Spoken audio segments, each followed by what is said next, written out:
Hello, and welcome to the Bleeding Grave podcast.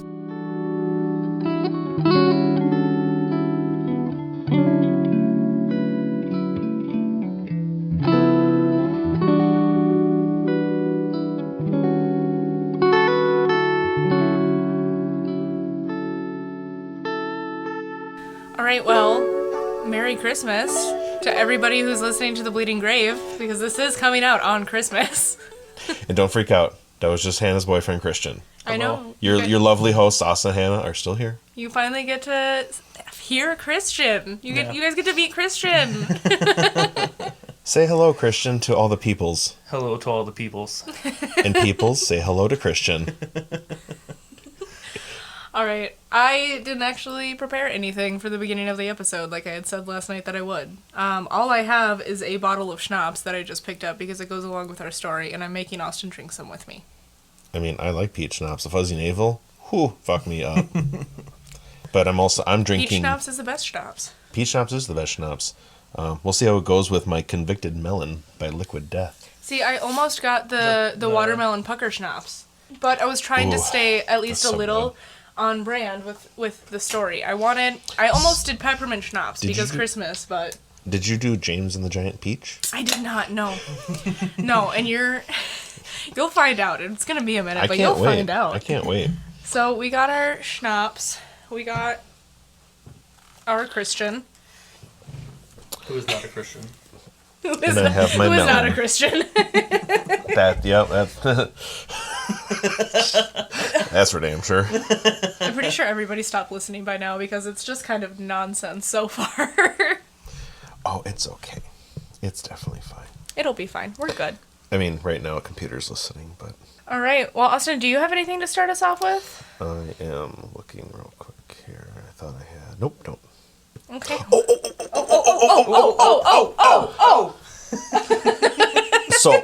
So the reason why the mini O's, I have been putting notes into my phone and I keep forgetting to read them. Oh, no, these aren't your, sober high thoughts, are they? No, this is a dark thought. Oh, God, okay. It's factual. If you remove all the arteries and veins and capillaries from a person's body and tie them end to end, the person will die. I hate arteries and veins and nerves and all of that. Yeah, you don't like getting blood drawn, do you? No, I don't. That's mostly because of how it makes me feel. However, I schedule people regularly for EMGs, which are nerve tests that involve a lot of needles. And they'll be like, what is an EMG? Listen, I'm going to give you a pamphlet. Because do you have a fear of needles? If I have to try... I do. Yeah. You know, and we have to ask them, have you had an EMG in the last 10 years? And most of them will be like, I don't know, what is it? And I have to be like, if you would know if you did. You would know. See, but now it surprises me about Christian that he has a fear of needles. Don't tell him why. That's a very long story. Don't tell him why, because I have to listen to this again, and I've already heard this story multiple times, and it makes me want to scream. Ladies and gentlemen, that is the most perfect couple in America. Just in America. I don't know. I'm over here. I like needles. I like getting poked all day long. It is fun for me. I've got plenty of tattoos. I don't mind tattoos because that one doesn't go all the way through the skin. But standard needles? No. But I like to play the game with the nurses. Is like, do you want the hard veins or the easy veins? No. Because one arm, they can't get it. I go in there and I'm like, listen, this part of the arm is your best chance. This type of needle is your best chance. I need to lay down, and we're gonna do this as fast as we can. And if you could distract me with a donut, that'd be great too. One time, my primary care physician held my hand while I got my blood drawn by one of her phlebotomists. You don't like the blood going into the tube? No, I don't like the needle going into the skin. If I don't look at it, I'm fine. Austin, did I ever tell you about the time that I had an IV and the IV drip ran out and it took so long for the nurse to come that I started bleeding back into the tube? Oh yeah, I've heard the story. Yeah. That was after your seizure, wasn't it? Yeah, that was after a seizure. Yep. So I already didn't feel great. And it had taken her a while to find the right vein to get the blood out, which was also a kicker. And I wasn't even dehydrated. Would it be not appropriate to say, I remember my first day when they can't get the vein the first time? Oh my god. I've got too many stories that I could go off of that, but I need to not. Well, I hope we freak some people out here on Christmas Day with bloody Christmas. Bloody apparently. Christmas, and I mean, my story's going to be a bloody Christmas. Mine has the potential to be. Yes.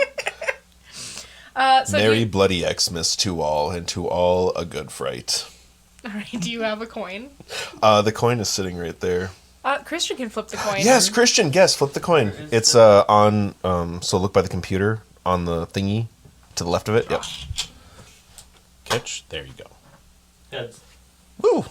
2 for 2. So today I'll be talking about Killer Santa, aka Bruce Pardo. Oh my god! Of course. Of course, you found a Killer Santa for our Christmas episode. Oh my god! Okay. Before I start, there was too many stories. I couldn't choose. Jesus. I had to just pick one. So the next few stories might be Christmas related too, or it takes place during Christmas. Okay. But this is the most Christmassy of them all. Okay. If that's Wait, you're just gonna stick with the Christmas theme after Christmas?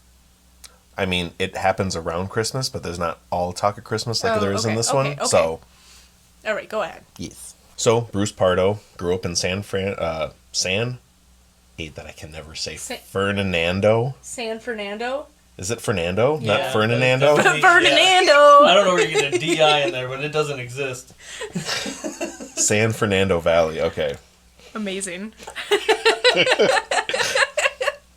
So Bruce Pardo grew up in San Fernando Valley in LA. He graduated from John H. Polytechnic High School and went on to study computer science at California State Northridge. Once Bruce graduated, he was able to get a job as a software engineer for a jet propulsion laboratory. And Bruce wasn't a model employee. No shocker there. I don't think I've ever known a Bruce to ever be a model employee. You know, same. And I haven't worked with too many Bruces, but yeah. It's been like one or two, and yeah, it's never exemplary. I'm sorry to the Bruces out there. Yeah. I've never had an extraordinary Bruce coworker. You Bruces are probably the exception, but just in our experience, we've met a few lackluster Bruces. You're pretty average, and that's okay. It's okay to be average. So, while at work, Bruce would spend his time doing some very unethical things, like hacking the company computer system to gain access to classified documents or sensitive documents such as private personnel information, employee compensation, and tax information. Bruce also had a horrible attendance. Throw that little cherry on top there. And I bet you he kept his job the whole time. Despite all of this, he was able to maintain his job. Was literally my next point. And while he worked there, he met a woman named Delia. Delia? Okay. You're really good at putting extra syllables in there. I know. That's something I'm working on. I hate it. Yeah. It's okay. I love it. Delia. Wait. Delia. Delia. No, Christian. Sorting it. Don't mess me up. You're Marty. Say it one more time, Hannah. Delia. That's okay. that. I looked it up on Google how to pronounce it. Yeah, Delia. Yeah. All right, we got it. So by the age of 24, he and Delia were engaged. Though Bruce still lived at home with his mother and not in the best financial situation. So Delia would agree to pay for the wedding reception at the country club she wanted and the church she wanted, and to have a honeymoon for Tahiti. She was going to pay for all of that. I mean, good for Delia, but like, Bruce. My guy, come on. Like, again, lackluster is coming to mind? Right, lackluster. Does not deserve this woman. Bruce in particular is below average. Like. So the day finally came on June 17th, 1989, for Bruce and Delia to be wed. Delia and Bruce's mother, Nancy, were very excited about the day. They were all there with the wedding party and the guests, waiting for Bruce to arrive. But Bruce never showed up for this wedding. A few days later, Delia would come to find $30,000 missing from their joint account and found out Bruce had gone to a trip of his own to Palm Springs, Florida. You have anything? No. No. Just... Because you know that didn't come from Bruce. Just unimpressed. Yeah. Like, what is this? Like, this guy. This guy. Just a scab upon a relationship. Yeah. So, Delia called off the engagement and wanted things to go back to normal. She wanted nothing to do with him ever again. Good for her. Good for Delia. Girl, get out of there. Don't date Bruce's. Exactly. Sorry out to the Bruces out there. Hopefully you're in a happy relationship. So, we fast forward to 2001. After some time, Bruce would move back to California, where he would meet a woman named Eleanor. Wait, did he stay in Palm Springs? It was kind of... It's a good word. There wasn't a whole lot of information from 1989 to 2001. But it sounds like it wasn't just a trip. It sounds like he stayed there a while. No. From what I gathered, he bounced around a little bit, but was in Palm Springs, Florida for a hot minute. Okay. So, and in 2001, after meeting, they would have a child together, a boy named Matthew. This was probably the most stable relationship Bruce had ever been in, and late 2001, Eleanor went out to run some errands to leave Bruce looking after Matthew. Oh no. While at home, Bruce went to go and turn on some TV while Matthew played. From the time Bruce stopped watching his son and to turn around to turn on the TV, Matthew was able to crawl to the backyard and accidentally fall into the pool. Bruce finally noticed Matthew was missing and saw his son floating underwater, not moving. Bruce jumped in and pulled out Matthew out of the water, and around this time Eleanor would come home and found Bruce holding their son, nearly hysterical. Matthew would be in the ICU for about a week, and the doctors would inform them their son would never fully recover, as Matthew sustained brain damage due to lack of oxygen and would be a paraplegic the rest of his life. Jesus. So, as things were getting too difficult for Bruce, he packed up all his things and left, never to see Eleanor or his son Matthew ever again. Despite this, Bruce's mom Nancy took great interest and support of Eleanor and Matthew. Okay. So, he's got a good mom. Yeah, but returning theme of scab upon a relationship. It's true. Yeah, So 3 years later, Bruce was able to find work again as an engineer. And during this time, he made some friends with some coworkers. And one of those coworkers introduced him to his sister-in-law, Sylvia. She was a mother of 3, and she and Bruce hit it off almost immediately. They dated for almost 2 years before getting married on January 29th, 2006. And after they got married, Bruce purchased a 3-bedroom home in Montrose, California. Must have been making some good money as an engineer. I mean, well, yeah, so he's an engineer for one, but I also want to know what kind of swagger does Bruce have that he seems to be finding relationships so easily? I don't know. With, really good women. I mean, and at the same time, you can see this man's face plastered all over the news. And, I mean, he's an average-looking guy. He's like... Is it, kind of a Ted Bundy deal? I mean, maybe he just has some natural charm to him. Yeah. Potentially. Just the way he carries himself. And it could. Well, and that's what I'm saying. I want to know, how much Riz does Bruce have? I am still getting used to that word, and I don't know if I like it. See, that's how I felt too, but at the same, it's so stupid that I love it. Because the only time it becomes funny for me is when they say tismrism. Oh my god. You got the tism Riz. Yeah. Which, I mean, there's a lot of that in this room right now, so... It's thick. You could cut it with a knife. It's thick in the tism Riz right now. Put that on a hoodie. There's a song called Tism Riz, and it's really good, too. You're fucking with me. No. Okay, I gotta look this up after the podcast. Wow. All right. So, this seemingly fulfilled life would come to an end as the relationship came under serious financial stress. Bruce's mother, Nancy, was quite fond of Sylvia, and during one of the talks the two had regularly during this stressful time, Sylvia was having trouble with one of her sons, and Nancy would go on to tell Sylvia about Bruce and his troubles from his past to maybe help Sylvia out in her situation. Nancy even told Sylvia about Eleanor and Matthew. Spoiler alert, Nancy didn't know anything about Eleanor and Matthew. Shocker. Oh, God. This angered Sylvia with Bruce's dishonesty and lack of respect. And Sylvia also discovered that Bruce had been claiming his son Matthew as a dependent on his taxes all these years. Here's the thing, it's not even about what happened. It's the principle of the whole fucking thing. Mm-hmm. You weren't honest about it, you couldn't just tell her about it, and now you're also claiming your dead son on your taxes? He's not dead. He's not dead. He's he's not very dead. disabled. He's a paraplegic. Oh, sorry, I thought I... Traumatic brain injury from... Okay, well, either way. They're like... When that money should be rightfully going to Absolutely, Eleanor. yeah, because she's the one with the custody. Mm-hmm. She's the one who's taking care of him. This is very Bruce's problematic. mother has more claim to that money than Bruce does, if he's supporting her. That's for damn sure. Yeah. She's supporting her.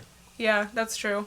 We like Bruce's mom, I think. Bruce's mom is good. Bruce's mom. Nancy's great. We love Nancy. We love Nancy. Hashtag we love Nancy. So Sylvia did the only thinkable thing to do is divorce Bruce as of April 2008, and this would send Bruce into a spiraling depression. Oh, now he goes into a spiral. Yep. Oh, man. Wow.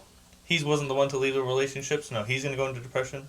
Exactly. It must be real tough, man. Real tough. And 2 months later, Bruce would make the decision to purchase his first gun, and it was a 9mm handgun. Bruce, put that down. Put that back where you found it. Put that thing back where you found it, or so help me.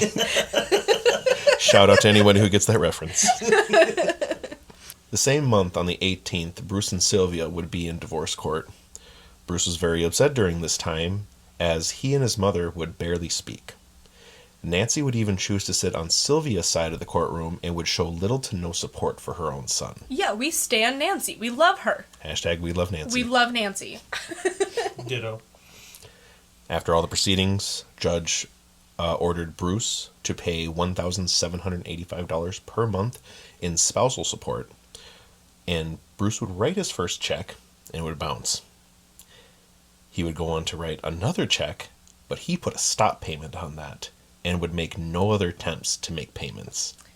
Bruce, very lackluster. I'm not impressed.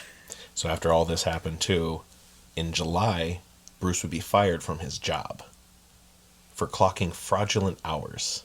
That's where he was making his money. Oh, so it wasn't the unreliability, it was the the stealing time. So after being fired, Bruce would try for unemployment. But, for those of you who don't know, if you get fired from a job, you can't claim unemployment. Yeah. Yeah.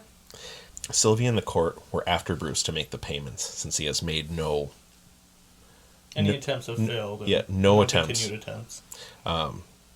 Bruce would try and dispute having to make these payments to Sylvia. Here are some of the reasons. She lived with her parents and did not pay them rent.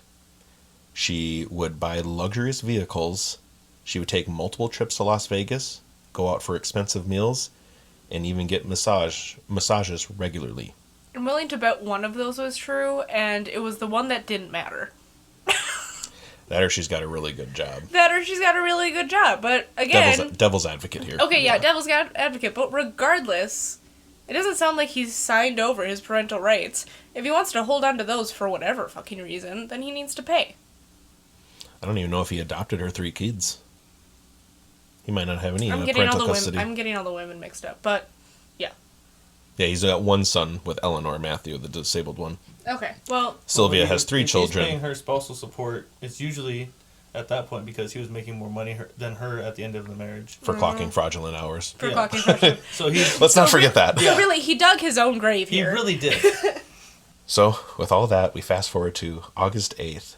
Bruce would purchase another 9mm handgun. And on September 8th, a month later, would buy a third 9mm handgun. What do you need 3 for? Bruce? Well, Bruce will tell you in a little bit. And around this time, Bruce thought, I need a costume. And he would go to get a custom Santa costume made for him. As he knew the owner of Jerry's Costumes. Jerry. Okay, Bruce and Jerry walk into a bar. So he can afford custom Santa suits, but he can't pay his spousal support. No. He can buy 3 handguns. So he can have 3 identical handguns and a custom Santa suit. Well, maybe not identical, but chambered identically. Okay, well, you know what I mean. Essentially the same kind of gun. Yes. And a custom Santa suit, which aren't cheap. No. And I mean, this was like fitted to him like a tailored suit is how he went with his custom Santa costume. But God forbid he pays spousal support. I mean, he did put a $200 deposit on the costume and agreed to pay the rest in November. And a month before that, on October 11th, he would purchase his 4th 9mm handgun. But no spousal support. Okay, but did he get like custom pockets made for his for his Santa suit for all of his 9mm handguns? Yeah, he must have. Just get like stacked on each side. Telling Jerry, nah, so it's presents for the kids. Santa's fucking strapped. Like Santa's packing, not just Santa presents. is packing. So November comes, and like Bruce promised, he came back in return to pay for the rest of the Santa suit, even leaving a $20 tip. Ooh, big spender. Yeah, high roller, big spender.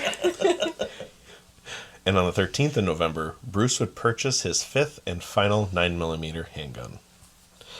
Bruce also acquired a compressor, a 50-foot hose, and a tank of high-octane fuel. Christian, I know what you think. I know you know what I'm talking about. Don't spoil it. Okay. On December 18th, a week before Christmas, the divorce of Bruce and Sylvia was final. Bruce agreed to Sylvia she could keep her engagement ring and to pay her $10,000. Can't make spousal support, but he can agree to pay her $10,000. Cool. Well, the ring was probably... Then it probably would have been considered as part of the spousal support because she could pawn it. Oh, potentially. But now it's considered a gift and it falls into that category, so it cannot be claimed during the divorce process.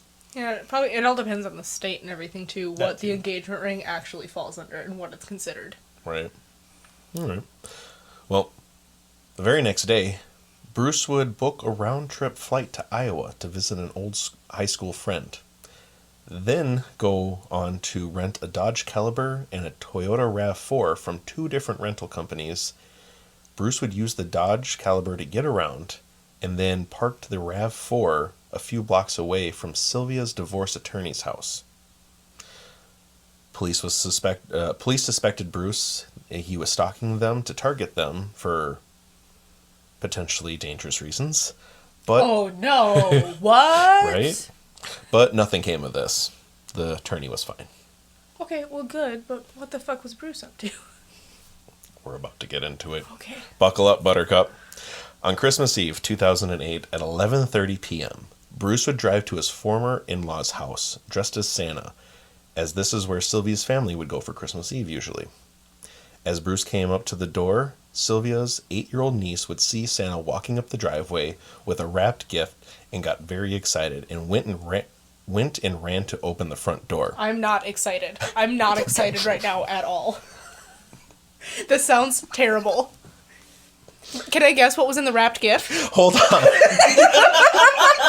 That's... Because I think I know. Items? Was it perchance a handgun? Of the 9mm variety? Because Santa's packing. Because Santa's fucking strapped. He's got spares to give out to kids. It's good that you need this laugh right now because you're not going to like the next sentence. I know, that's why I'm making jokes. I'm so uncomfortable. As the door opened, Bruce did not hesitate and shot the little girl in the face. Oh my god. Then opened fired on everyone in sight, and when he felt like he was done shooting, Bruce would unwrap the gift that he had in his hand and pulled out a homemade flamethrower. While Bruce was using the flamethrower, it would trigger an explosion, spreading gasoline all over Bruce and everybody in the house. Bruce was able to flee the scene and drive to his brother's house. Was he on fire? I would imagine he stopped, dropped, and rolled his ass. Like flaming Santa, but not the good kind. Like, what? Like a flaming Santa. Like of the gay variety. Wow, that went right over Christian's head. Yeah, it did. I was like, in what world is a burning Santa a good thing? Except for this one. Well, true. This is the only burning Santa I'm okay with. I wish he would have not stopped, dropped, and rolled. Right. Well, I don't think he did. Here's why. Once he got to his brother's house, he got out of the car, peeled the Santa suit from his body as he had third-degree burns, and the suit melted to his skin. It was probably a polyester. Yeah. Oh, yeah, it was made out of cheap material. Yeah. I guarantee it. Then he would lay the Santa suit over a booby trap within the vehicle. This trap was a contraption that would fire 200 rounds of ammunition in multiple directions if the suit was pulled away. Is that where the other 4 handguns were?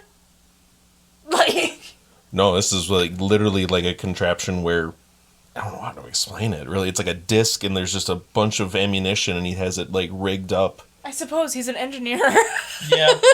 See? Yeah. I mean, even if he is not doing his job, he still learned all it. the handguns were with him. He's still Yeah. kind of fucking smart. Like, in the wrong way. Can't hold down a relationship to save his life. No, but hey, he can build a fucking booby trap that will fire how many rounds? 200. 200 rounds of ammunition in all directions. It's literally like a tank mine. A mine for a tank. I'm imagining like the top of a Tommy gun. Yeah. And it just has holes all around it. Mm-hmm. Okay. It was something like that, yeah. Jesus. So, back at Sylvia's in-laws' house, the house was in a blaze, and it took 80 firefighters and about an hour and a half to extinguish completely. Yeah. During the investigation, the bodies were so badly burned, the victims could only be identified from their medical and dental records. Jesus. A total of 9 people died, 3 were injured. The 3 to survive were Sylvia's 8-year-old niece. Her injuries were severe, but luckily the bullet didn't hit anything major. That was the one that was... That was the little girl who was shot in the face. Oh my god. One of her 16-year-old cousins, she was shot in the back with burns, but nothing life-threatening. And a 20-year-old aunt who was upstairs when the gunfire broke out, and she jumped from one of the second-story windows and broke her ankle. Jesus. As for Bruce, at his brother's house at around 3 a.m., his brother would return home to find Bruce sprawled out on the living room couch with 2 handguns by his side and a gunshot wound to the head, dead. So that, ladies and gentlemen, is how Bruce Pardon went to being a crazy killer Santa. That's awful. Wow, thanks for that. Merry Why Christmas! Did, the third marriage, just the one that sent him into a It was depression. the straw that broke the camel's back, I guess. Because she was probably... I mean, it sounds like all of those women were great, but that she was something else. Like, in the best way. But how did he not learn once how to take care of a relationship properly? I don't know. I could talk about that for a long time. Fair. There's a lot of men that don't learn how to take care of a I relationship suppose properly. I only see Just one perspective of it, so... Look at my dating history. Alright. Well, thanks for that awful story. Here, have some more schnapps.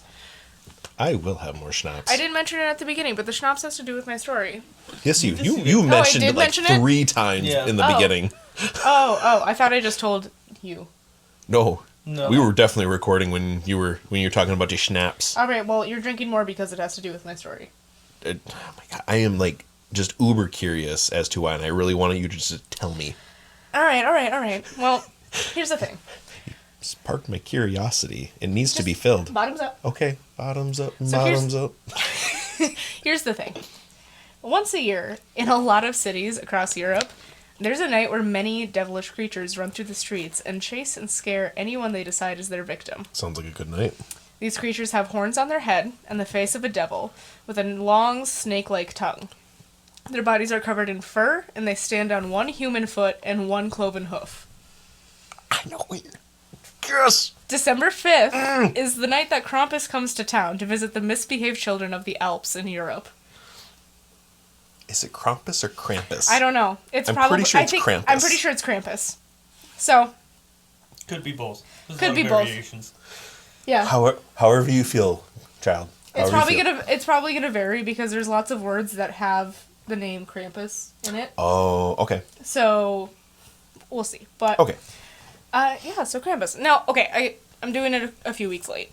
I get that, but it's Yuletide season, so here we are talking about Krampus. I don't think of a better... what better day? I mean, aside from December 5th. Yeah. It's 20 days later. It's fine. I know. All right, so today celebrations around Krampus usually include a Krampuslof, which means Krampus Run. Oh. And plenty of alcohol is drank by those dressed as Krampus. I bet they do. Mm-hmm. So since pagan times, as the winter solstice approaches, Krampus has instilled fear in children and scared them straight, basically. The name Krampus comes from the German word Krampen, which means claw.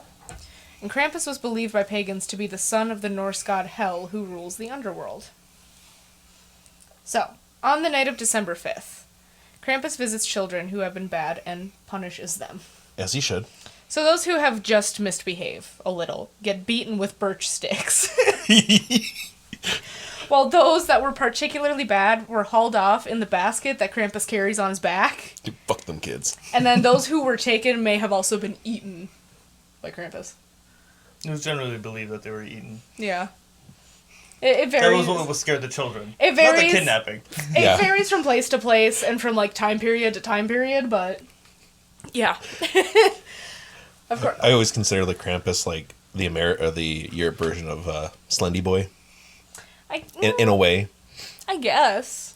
Because the lore behind it is if you misbehave, Slender Man will come and get you if you're in the woods too. Oh, I never heard that. Yeah. I thought he just preyed on whoever. I mean, if you're in the woods, he does prey on whoever. But there's I don't know if it's like canon for him. But I've heard multiple stories where they say that he will like take bad children too. Okay, well, at some point I'll cover Slender Man, but... You better. So, while Krampus has German origins, other countries such as Austria, Slovenia, Czech Republic, and Hungary still celebrate Krampusnacht. So, the Christianization that swept across Europe, there was an attempt with it at removing Krampus from traditions due to his devil-like appearance and antics. Come on, he's cute. But those who celebrated with Krampus held on to the tradition tightly, and eventually Christians paired him up with St. Nicholas, making them a balanced duo of the Yuletide season. So I saw quite a few things that called him like the yin and yang of Yuletime and Yuletide. I want to follow this religion. One thing that I found interesting was that there are actually other companions of St. Nick who also instill fear in misbehaved children. One that you may have heard of before is Belsnickel. Oh, yeah. So, and I'll probably cover... I know nothing on that one. Him, her. Basically, all of them punish children. Yeah. But, everyone aside from St. Nick just punish children, kidnap them, eat them. Usually beat them with sticks. Beat them with sticks a lot. I guess St. Nicholas is looking at him like, well, I could give him gifts. I could beat him, but a lump of coal will do just as well. Apparently, a lump of coal will do just as well, yeah. So, I'll do, like, Belsnickel sometime, and maybe some of St. Nick's other counterparts, but... Right now we're talking about... the whole saga. Right now we're talking about Krampus. Crumpets. So, as these traditions morphed, the lore was that both Krampus and St. Nick would visit children overnight on December 5th. St. Nick would leave treats like oranges, dried fruit, or chocolate in good children's shoes, and coal in the shoes of bad children. Meanwhile, Krampus would use his birch sticks on the bad children and drag the worst of them to hell. Oh my god. You know, like you do. Just the usual. It's pretty standard. I mean, seems reasonable to me. Can we bring it back? Well, we'll get there. Hold on. Later on, Krampus would leave bundles of birch sticks that were painted gold for children, and then those would be hung somewhere in the house as a reminder to the children throughout the coming year to behave themselves, or else. I gold-plated this branch I beat your ass with. Don't do it again. It's a bundle of branches. Oh, a bundle. It is like 30 sticks all wrapped together with like some knot at the end, and so the end of it looks like the end of like a broom. Yeah. You sweep with, and you just whacks the shit out of them. You whack the shit out of them, or he had like a straight up birch rod like switch. Yeah. See, I knew he beat children, but not like that. Oh, No, my he's, God. he's It's like that. beating children. It's like that. Oh. So, eventually, as customs and beliefs changed, Krampus all but disappeared for anyone who wasn't living in a remote village in Central Europe. But in recent years, there's been a kind of huge resurgence of celebrating Krampusnacht amongst the younger generations mostly, like a lot of people our age. And the celebrations have begun to spread to North America and Australia as well. I wish I would have known. We could have gone to one The this closest year. Krampus run to us is in Ohio. Ohio is for lovers, so you two go. So today it's notably celebrated with Krampus runs. The costumes that men wear usually consist of hand-carved wooden face masks and large suits of fur, chains, and sometimes a weapon or two. I read somewhere that, depending on the costume, they can weigh, like, up to 200 pounds. Like, Jesus. the whole costume. And the mask alone can be, like, 20 pounds. Oh, if it's carved out of wood, I believe that. Yeah, and this Wow. is like a Was it made out true, of... like, folk art. And, Yeah. like, there's a whole thing, and people take a lot of pride in these costumes. They cost a lot of money, too. They can cost, like, thousands of dollars to create or buy. Are these made out of birch, too? I I'd hope so. Keep the continuity. I didn't actually think to look that up, but it truly is an art. It's really fascinating, and people go all out for this. I did notice that, like, in recent years, there's been a lot of, like, very commercialized Krampus costumes. Oh. But, as far as, like, the Krampus runs go, especially in Europe, most people make their costumes, or they pay a lot of money for somebody to make their costume. And they're trying to make it like as close to Krampus as they can. They'll, Typically because like Krampus I believe is like 7 to 9 feet tall. yeah. Oh, And yeah. massive, like just a massive creature. Just, yeah, huge. It's Bigfoot. insane. And really, these things are, like, quite a sight to behold. Yeah. Like, even just pictures of it are insane and really interesting. And if you have not watched a video of a Krampus run, it is fantastic. It's loud, it's like, towing the line of a riot. Little. I've seen ones where they're like carrying like flaming balls on chains. So, yeah, there'll be, like, fire dancers and stuff. There's, like, different things depending on where you're at. But, I mean, sometimes there's, like, acrobatics, there's aerobatics, there's... What's the difference between arrow and acro? Acro's gonna be on the ground, arrow's gonna be in the air. Well, I guess aeroplane, Yeah. aeronomics, English. words. But, I mean, people who are dressed as Krampus, they chase people all around town. Good. And That sounds like a fun and time. they do hit them with sticks. Yes. Yeah. Even better. Like, they go all out. It's a whole thing. Especially like at night, if people are out late at night, they'll chase them into their house and up to their house. Yeah. Straight up to their door. I I did know what also I'm doing next December. You're gonna get arrested. I hope so. Make a great fucking story. I did also read somewhere that at one point this tradition of, like, dressing up like a monster on, like, around Yuletide also was tied to basically, like, warding off ghosts and stuff. And then, like, there was all sorts of celebrations that kind of morphed into one and then morphed into the Krampus run. I love your hand gestures with morph. Morph. It works. So, sometimes the runs also include other folk characters from old lore. Sometimes, depending on the area, women will dress as angels, or they'll dress in, like, really long gothic dresses, which I love. I was going to say vote for the gothic dress. Yeah. I'm going for 100%. Gothic dresses Yeah. as well. Not like an angel. So, the tradition of Krampus Karten, which are Krampus-themed greeting cards, has also had a resurgence. And the cards usually depict Krampus chasing or stealing away bad children. I saw a really funny one that was, like, Krampus with his, like, basket on his back. There was a baby in the basket. And these were, like, real-life babies photoshopped onto a drawing, which made it 10 times funnier. And he's riding on a very long bundle of birch sticks, and there's just, like, a line of babies on the birch sticks behind it.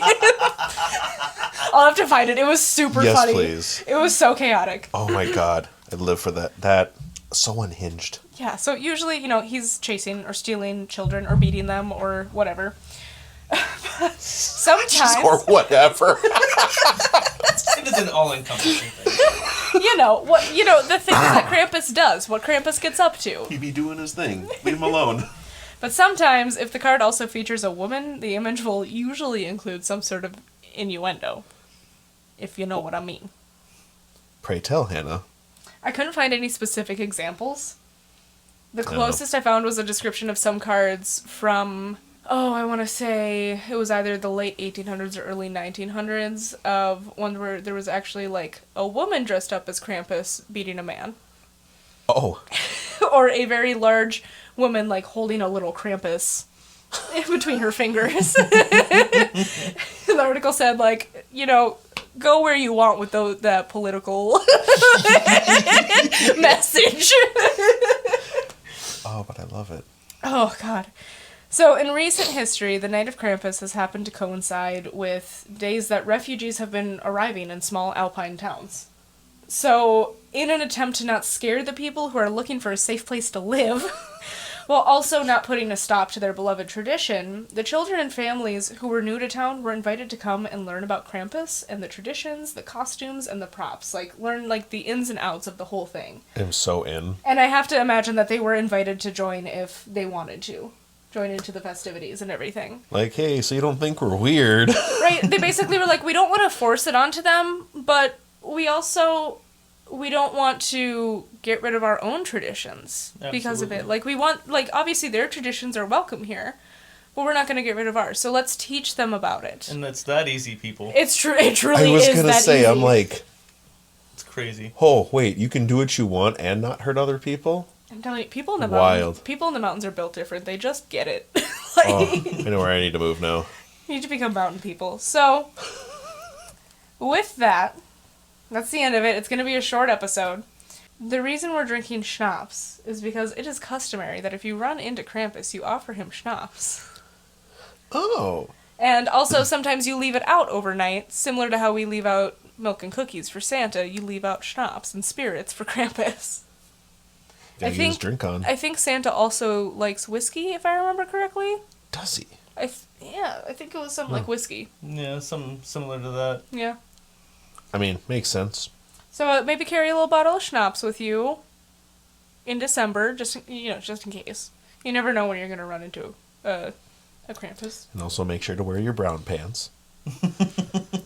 And also maybe just behave so that he won't beat you. That too. I mean, it's a simple solution.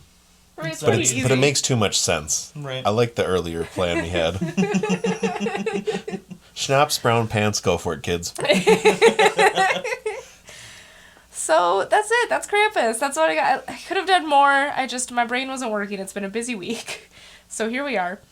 But I do have a cemetery fun fact. I should have found a holiday cemetery fun fact. But That's fine. I didn't If we think ever about do it. travel to Europe, it would be great to do it 100%. in December. Oh, absolutely. We're absolutely doing that. I want all the Krampus.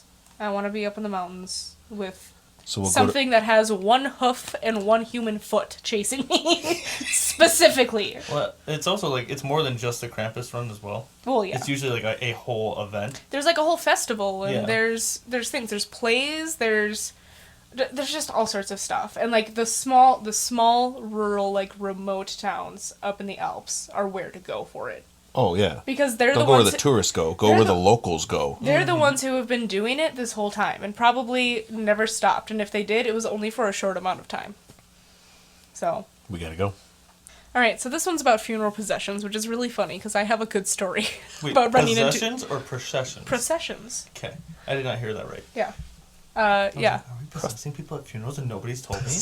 I mean, potentially. There's You never potentially. know. Yeah. We get to that. I have a good story about running into a funeral procession one time, and it was not great. And now I'm worried. It is bad luck to meet a funeral procession head on. And Hannah. if it cannot be avoided, then hold on to a button until the procession passes. No, I don't have an answer for why that works. That's just all it A says. shirt button? I didn't even have a button to hold on to. What was I supposed to do? No, Button. I'm saying, like, are you supposed, like, Yeah, a shirt, Shirt button? button? Are you Shirt supposed to- button. Or a button in Yeah. your car. This is folklore. Everybody had buttons at a certain point. Oh, yeah, of course. So, I'm not done. A funeral procession should never return from the cemetery the same way that they came to prevent the spirit of the deceased from following them home again. Oh. I mean, that makes sense. Yeah, it does. It does make sense. A little I never bit. thought of it that way. It's usually when it has to do with the deceased that you don't go the same way you came. Mm-hmm. But when you're in the woods and you cross water, you always cross the same way you came. Yes. Especially if there's a fallen down tree. Especially if there's a fallen down tree. Do not anger the forest spirits, please. Leave the sprites and the spirits and the fae alone. Just don't. Walk away from that mushroom circle. Walk away. Just- Do not look at it. Do not think about it. Turn around. Right? Don't even touch them. If you're foraging for mushrooms and you find them in a circle, walk away. You see nothing, you know nothing. All right, well, I think that's our very short Christmas episode. Whoa. What's your story about the procession? No, I think I told you this. I had like 2 or 3 orders of food in the back of my car. One of them was a catering order, and I was going to turn left out of the parking lot, and I had a split second where I probably could have made it, and I was like, no. And then it ended up being a funeral procession. And I had to sit there for a long time with these orders. I think at least one of them was already running late. And I was like, I can't be mad. I can't be mad. Somebody's dead. I can't be mad. If you get mad at that, you're no. Did you have to tell that to any of the customers that you delivered to? No, nobody said anything. Oh. Most of our customers were really good. Nobody said anything, but that's nice. I was just sitting there, and I was like, well, I'm at least going to take my hat off while I wait. It just feels like the right thing to do. Slowly turns down the music. I think I did that too. I can't remember what I was listening to. Probably a true crime podcast, and I think I was just like, oh no. As the body laid there. Oh my god, like that time I rolled up to the correctional facility listening to a true crime podcast, and I thought I was going to a school, because there was a school's name on the order. I was at the right place, but nobody thought to tell me that I was going to a freaking prison to deliver food. I don't see why you wouldn't. I mean, bring school's food to prison, whatever, no big deal. Well, it turned out there was which got me even more. They're like, oh, there's a job fair today, and I was like, wait, what? What does this have to do with the school? They're trying to recruit the high schoolers to go to school and get the knowledge and stuff they need to be correctional officers. I thought there was going to be to go to prison. I was like, that's pretty easy. I know. I'm thinking inmate the entire time. I'm not thinking about the correctional officer. I know, that's what I was thinking too. They're like, it's a job fair. And I was like, what? A job fair to go to they're teaching them how to be criminals? Right? Like, I was like... And then suddenly just a bunch of 16-year-olds walk up and I'm like, you just have them loose out here? Like, what is going on? What's happening? Just have them loose. Anyway. Well, I think with that, ladies and gentlemen, that has been episode 29. Thanks for joining us. Yeah, thanks for joining us, and thanks for hanging out with us in 2023. Our next episode won't be until after the new year. We'll see you next year. Wow. You needed to make sure you got that in there, didn't you? No, just... Unfortunate. Oh, you know what we forgot to talk about? What? What we're going to do with the auditorium this week. Yeah. We decided that for Christmas, for the holiday season, but since a lot of people are usually missing somebody, if not multiple somebodies, we're going to talk about how you can communicate with your past loved ones. And we decided that we're going to make this episode of the auditorium free. We're going to start a free tier on Patreon. But we're going to make it free because we don't think that kind of knowledge belongs behind a paywall. So, in addition to this coming auditorium being free, we're also going to make the first one free on top of it, just so you guys can kind of see what we do with the auditorium and everything. So, if you're missing somebody, dead or alive, this holiday season, I'm very sorry, and I understand what that feels like. And while I can't offer any insight on how to communicate with the alive ones, I can offer some insight on how to communicate with the dead ones. So, yeah, that's what we're going to do. Hop on over to Patreon. It'll be free for everybody. And if you have questions, feel free to ask them, and I will do my best to answer them. Beautifully said. Oh, thank you. All right. Well, we're going to go. Well, see you guys on over there. And then we'll see you after the new year. See you after the new year on episode 30. Bye. Bye.